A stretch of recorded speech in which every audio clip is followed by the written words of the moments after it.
जय हिंद दोस्तों, मैं सेबी पंजीकृत सलाहकार नहीं हूँ। आज बात करेंगे वोडाफोन आइडिया के बारे में। 13 रुपये 75 पैसे करेंट प्राइस का ट्रेड कर रहा है।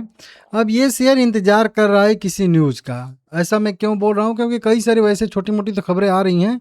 जैसे कंपनी ने अभी 8 करोड़ 75 लाख 68 हजार 313 ई स्वैप जारी किए हैं, 14 रुपये 19 पैसे के प्राइस पे, 10 रुपये पे, और ये 3 साल के लिए रहेगा ऑप्शन। इस तरीके से कुछ ई स्वैप जारी किए हैं, ठीक है ना। रिजल्ट डेट वोट अभी नहीं आया है, ठीक है। वहीं पे बात करेंगे अगर हम लोग यहाँ पे, कई सारे यहाँ पे अपनी सब्सिडरी कंपनी में कुछ जो है चेंजेस भी किए हैं मैनेजमेंट में। बाकी मेन जो खबरें निकल के सामने आ रही हैं वो आ रही है वो वाली 35,000 करोड़ रुपए जो कंपनी जुटा रही है ना, उसको लेकर। अब 35,000 करोड़ रुपए जो कंपनी जुटाने वाली है, आप लोगों को मैं कई सारी चीज़ें इसमें समझाया था कि कई सारी चीज़ें एक साथ होगी तभी ये कंपनी जो है संभल पाएगी। अब मेन मुद्दा आके टिका हुआ है वहीं 35,000 करोड़ रुपए जो एसबीआई के कंसोर्शियम से मिलने वाले हैं उस पे। उसमें उन्होंने तो ये कहा है कि 25,000 करोड़ रुपए तो हम लोग कैश में यहाँ पे दे देंगे, बाकी 10,000 करोड़ रुपए जो रहेगा वो बीजी ऊजी इस तरीके से जो रहने वाला है, मतलब इनडायरेक्टली बेनिफिट दिया जाएगा, ठीक है ना। इस तरीके से यहाँ पे कहा गया है। तो अब ये पैसे पे भी थोड़ा सा अड़चन लगती हुई नज़र आ रही है। अब ऐसा क्यों है? क्योंकि देखिए दिक्कत यहाँ पे है ना कि अभी तो फिलहाल में वोडाफोन आइडिया में राहत मिल गई है, लेकिन ये जो बैंक, बड़े बड़े बैंक कर्ज देंगे, ये ऐसा थोड़ी है कि नहीं 2 साल के लिए देंगे, 5 साल के लिए देंगे। ये तो 10 साल 20 साल के लिए ऐसे करके लोन देंगे ना। तो अब उनको तो ये भी देखना है ना कि 20 साल के बाद क्या होगा, 10 साल के बाद क्या होगा, 15 साल के बाद क्या होगा। तो इसके वजह से मैटर थोड़ा सा फंसा हुआ है। अब इसमें 2-3 चीज़ें हैं। सबसे पहले तो इन मतलब कह लीजिए कि जो भी बैंक हैं वो पेमेंट जो दे रहे हैं उसमें कह रहे हैं कि ये जो है हमें प्रमोटर के तरफ से कारपोरेट गारंटी दी जाए। अब ये प्रमोटर की तरफ से मतलब गारंटी का क्या मतलब होता है, इसको ऐसे समझिए कि देखिए ये है वोडाफोन आइडिया। अब ये वोडाफोन आइडिया अपने नाम पे मान लेते हैं कहीं से 10,000 करोड़ रुपया का लोन लेती है। कितना? 10,000 करोड़ रुपया का मान लेते हैं कि यहाँ पे लोन लेती है, ठीक है ना।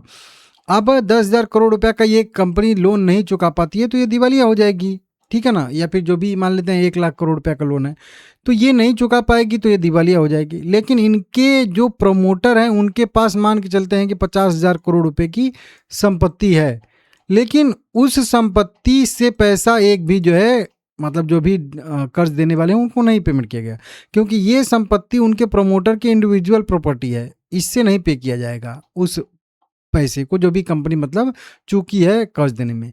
अब जब 35,000 करोड़ रुपए दिया जा रहा है तो वहीं बताया जा रहा है कि आप कारपोरेट जो है वो बीजी दीजिए, ताकि अगर कंपनी बाई चांस डूब जाए तो फिर आप अपने जेब से पेमेंट करेंगे वो जो पैसा बकाया रहेगा इन बैंकों का, जो 35,000 करोड़ रुपए का। अब ये कोई भी कारपोरेट का जो कह लीजिए प्रमोटर होता है वो ये जो है दिक्कत नहीं ले सकता, क्योंकि उसका जो पर्सनल एसेट है उनको भी बेचना पड़ सकता है अगर बाई चांस दिवालिया हो जाती है 15-20 साल बाद वोडाफोन आइडिया तो। और इसमें भी कई सारे और भी हैं चीज़ें उनसे की गई है। और उसके बाद इनका टोटल वैल्यूएशन भी फिर से किया जाएगा। उसके बाद यहाँ पे पोस्ट जो रीपेमेंट के बाद जो संकट आएगा उसका भी यहाँ पे सोच के चला जा रहा है, क्योंकि अभी तो इनको 100 करोड़ 124 करोड़ देना है 2035 तक, तो ये दे देंगे। फिर 2035 के बाद जब आएगा 10-10 हज़ार करोड़ रुपए पेमेंट करने वाला जो सिचुएशन, उस समय कंपनी कैसे जो है पेमेंट करेगी, उस समय आरपू क्या रहेगा, क्या बैलेंस शीट पे इनके कैश फ्लो रहेगा नहीं रहेगा, क्या कंपनी उस समय तक भी लॉस में रहेगी या कैसे रहेगी, क्या रहेगी, ये कहना मुश्किल है। तो इसकी वजह से 2-3 शर्तें यहाँ पे लगाई गई हैं। तो अब जो पाला है वो आदित्य बिरला ग्रुप के पास है। अगर ये कारपोरेट बीजी देते हैं तो जल्दी से जल्दी ये लोन मिल जाएगा, और नहीं देते हैं तो फिर थोड़ा सा लोगों का भरोसा या बैंकों का भरोसा कम रहेगा। तो थोड़ा हो सकता है कि देंगे लेकिन थोड़ा डिले करके देंगे, और जितना जल्दी से जल्दी कंपनी को कर्ज मिलेगा उतना इसके लिए बढ़िया है, ठीक है ना। तो ये कई सारी जो है अड़चनें थोड़ी सी हैं, इसके वजह से यहाँ पे दिक्कतें देखने के लिए मिल रही हैं, और इसी चीज़ का यहाँ पे प्राइस कर रहा है इंतजार। जब प्राइस ऊपर के साइड में जाके या कहीं पे भी जब इंतजार करता है तो इस टाइप का ही ये जो है पैटर्न बनता है। मतलब कोई भी तेजी, देखिए न्यूज तेजी, फिर इंतजार, फिर न्यूज तेजी, फिर इंतजार। तो ये इंतजार यहाँ पे हो रहा है, साइडवेज है। सपोर्ट बताया था आप लोगों को, वही वाला सपोर्ट अभी भी रहेगा। 13 रुपये 40 पैसे का सपोर्ट जो कि यहाँ पे है नीचे की साइड में। पहले के ही सारे लेवल हैं, मैं लेवल हर दिन चेंज नहीं करता हूँ, क्योंकि इतना मेहनत से जब एनालिसिस किया हूँ तो फिर उसको हर दिन क्यों बदलूंगा, ठीक है। तो यहाँ पे है नीचे सपोर्ट फिर से है 12 रुपये पे, फिर से 10 रुपये वाला जो पुराना वाला है, और 8 रुपये वाला। अब देखिए न्यूज को इंतजार इसी पे कर रहा है, अगर न्यूज में ज़्यादा डिले होगा तो फिर से ये वाला जो रेजिस्टेंस है इस पे आके न्यूज का इंतजार करेगा, और फिर अगर न्यूज निगेटिव आ गई तो फिर जो है ये 10 रुपये और 8 रुपये तक भी जा सकता है, और न्यूज पॉजिटिव आई तो 16 रुपये, और 16 के ऊपर अगर बैकआउट देता है तो फिर अच्छी खासी और बढ़त की संभावना इसमें बनेगी। अब ये इस तेजी को ट्रिगर करने वाला बस एक ही न्यूज है कि कहीं से इसको जो है 35,000 करोड़ रुपया मिल जाए, और जितना जल्दी मिल जाए उतना ज़्यादा बेहतर रहेगा कंपनी के लिए। तो अब देखते हैं क्या होता है क्या नहीं होता है, आगे कोई अपडेट आएगा तो मैं आप लोगों को अपडेट दूंगा। फिलहाल में मेरा व्यू इसमें जो रहेगा वो रहेगा होल्ड करने का। अब होल्ड करने का क्यों, क्योंकि यहाँ से मुझे लग रहा है कि एक इस टाइप, जैसे यहाँ पे एक तेजी आई थी तो ये वाली एक तेजी इसको हम लोग काउंट करेंगे।